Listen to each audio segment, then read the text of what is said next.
Hey everybody, I wanted to show you something really cool. I'm just about to repatriate these in a way. These are items that belong to my grandfather's grandfather, who was the town doctor in New Ross, Indiana.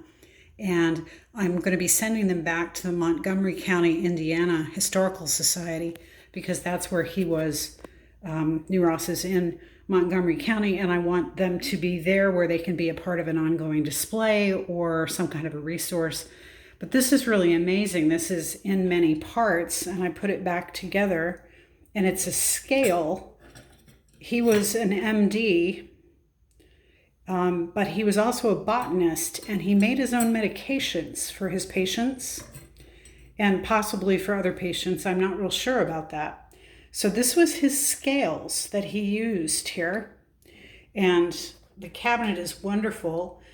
I believe that he made the cabinet. I'm not positive. Either he did or perhaps even his father-in-law did. Both were cabinet makers. And so you can see the little detail here of the floral motif, whatever that is. I just think that's amazing. But I opened the drawer, and inside this drawer were all of these items. These are just weights. So you could weigh the amount of a thing that you wanted, whatever this is. And I haven't been able to read any kind of a... Something is etched on it, but it's very hard to read. It would have to be cleaned. It's probably lead. And so you would put it in this one, I guess, and then add up the amount of herb or whatever, and then you could remove and then put on another weight in order to measure out some other thing. I'm not really sure. Maybe it's vice versa. Maybe this is the weight side, and this is the side where you would be putting the herb or the root or something like that, removing it and then placing it into the mortar and pestle to be ground in and made into a medication. This says 1 ounce. This says 1 ounce. And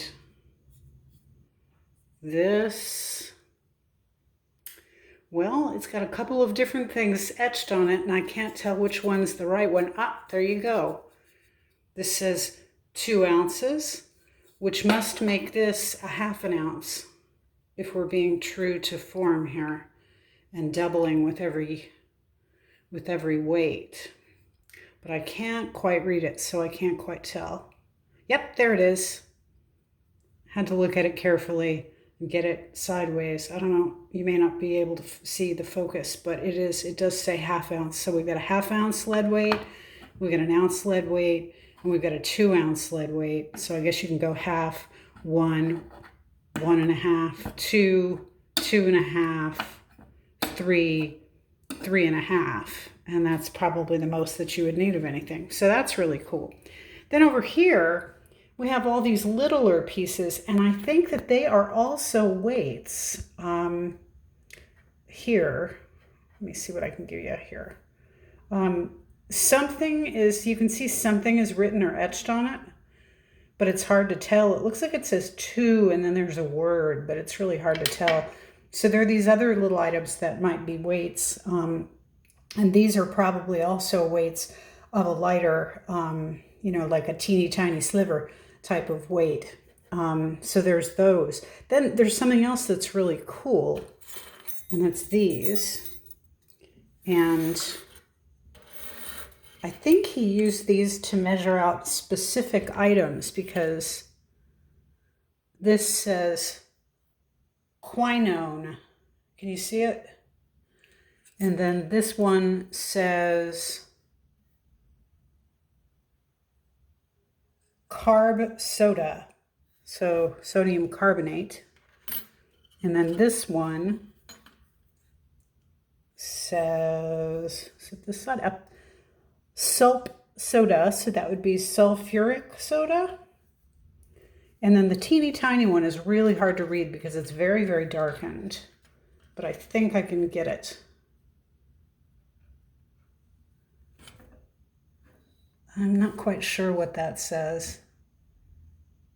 and I can't seem to get the camera to focus on it because there are too many things going on. It looks like it says keto, Keto, so I'm going to have to look up and see what that is. And then there's a little round cardboard box that says Cali Bichromie on it. I don't know what that is, so I'm going to have to Google that. But here's the really groovy part. If I can get it open with one hand, pardon my hand, there's some in there. So whatever that is, there it is. And then there's this little wood thing, and I don't know what the little wood thing is. Maybe it goes on the scale, and that looks like that works. And then there are a couple of little pellets that are metal, but I don't know what the metal pellets are. So this is my great-great-grandfather's scale for making medications, which is super cool. Here's another item from Dr. Homer Bauer's goods, and that is a mortar and pestle. They're ceramic, and you can see that there are some cracks from ample use. There's a 3 there. I have no idea what the 3 signifies, but you can see that there are grind marks and there's staining. He definitely used this. I also have his notebook that gives his recipes for the medications that he made, but you can see that this is, you would grind up herbs or seeds or whatever, flowers, whatever it was that he was doing in there, along with whatever hard chemicals, minerals, and then you would be able to pour them off as a powder, which, I just did without meaning to. So that's another artifact of my doctor ancestor. This artifact, he may have made this box. I'm not really sure. It's like the other boxes that he made. The nature of the hasps could just be what was available at the time. But this was my great-great-grandfather's microscope. It's a tiny little dude.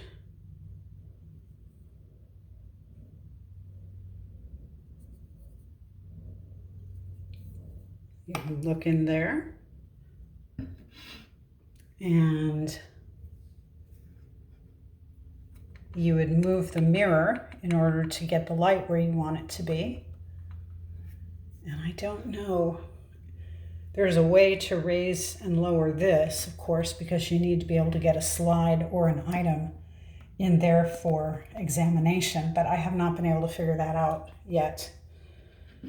And maybe someone will figure it out at the Montgomery County Historical Society. But I think that's really cool, and it goes in this nifty little box. So I'm going to pop it back away where it's safe.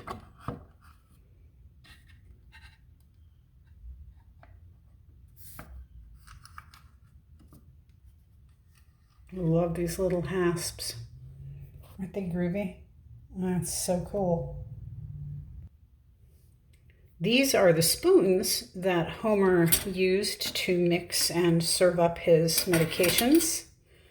These appear to be brass, and there's some kind of a hallmark there, but I can't read it because I'm a-going a little bit blind, and I can't do it there. It's focusing on the background, not here.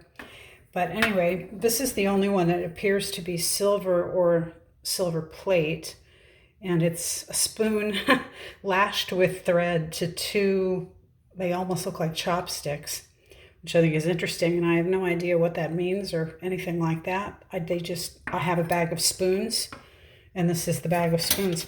This one has some kind of a detail, you see that, in the bowl? No idea what that is. It almost looks like Japanese. Have no idea what it is, though. And here are a few more. You can see the oxidation. Oh, here's a design. Again, may not be able to get it to focus on the design, but there's a design there, which is pretty cool. This one just has staining and oxidation. And there are a couple more. This one looks a little rough, like some of it got snipped off. And no marking of any kind on any of these. So I don't know how they were made or anything like that. This one's a slightly different size. You don't want that coming in your mouth with medicine. I hope that's not what it was for. He was town doctor for a while, but then he had to leave behind being town doctor because he was diabetic, which was not something you could easily solve in the late 19th century. And he ended up dying young, relatively young, in 1902, leaving behind his kids and his wife. And somebody else had to take over being town doctor for him. That's when he went on a lecturing circuit as a botanist, talking about botanical medicinals, which is kind of cool. The final item is actually not Homer's. As you can tell, it looks more recent than that. Being a doctor or being into medicine or being into biology skipped generations. Homer was a doctor, was into microbiology and into botany, and then his son was straight up military. And then my grandfather was a military doctor, and my mom did not go into medicine. And then when I was in 4th grade, my teacher gave me a college microbiology textbook, and my parents gave me a microscope for either my birthday or for Christmas, which is kind of amazing. This was my grandfather's student's microscope.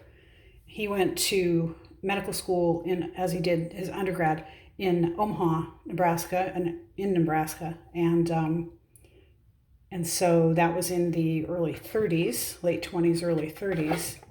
So this must have been, if you want for the very best, ask for SEL Precision Quality Products. And this is it. So it has its own little pair of forceps, and then there, now you can see that it's also got a movable mirror.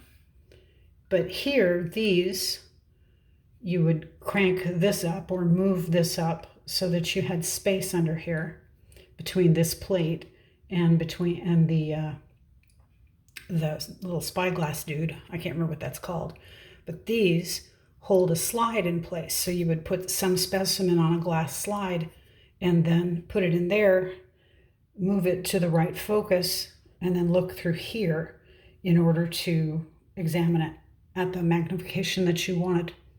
So that's pretty cool. I'm probably going to send it to Montgomery County as well, because as a part of this collection, it sort of ends the family story, and I really like that. If you have items like this, be sure that you have a plan for what you're going to do with them, and be sure that you have a plan that includes explaining the story and then preserving these items as well as you can. These have been pretty well preserved, I must say. They were preserved by Dr. Homer Bowers' daughter, my grandfather's aunt, and then she gave them to my grandfather, who gave them to my mother. So they've been kept pretty nicely and away from a whole lot of rot or dust or mice or whatever. And I'm going to be really glad to hand them on where they can continue to be preserved and shown. And I don't have to then lug them around anymore either. I can always go to Crawfordsville, Indiana and visit them if I want. So that's what I've got. It's pretty extraordinary grouping of items. Any item that you have, though, it's worth preserving. It has a story to tell. And be sure to secure that information just the same way that you do folklore and other items of information that can go along with a person's memory or that can pass away when a person does. Thanks for watching.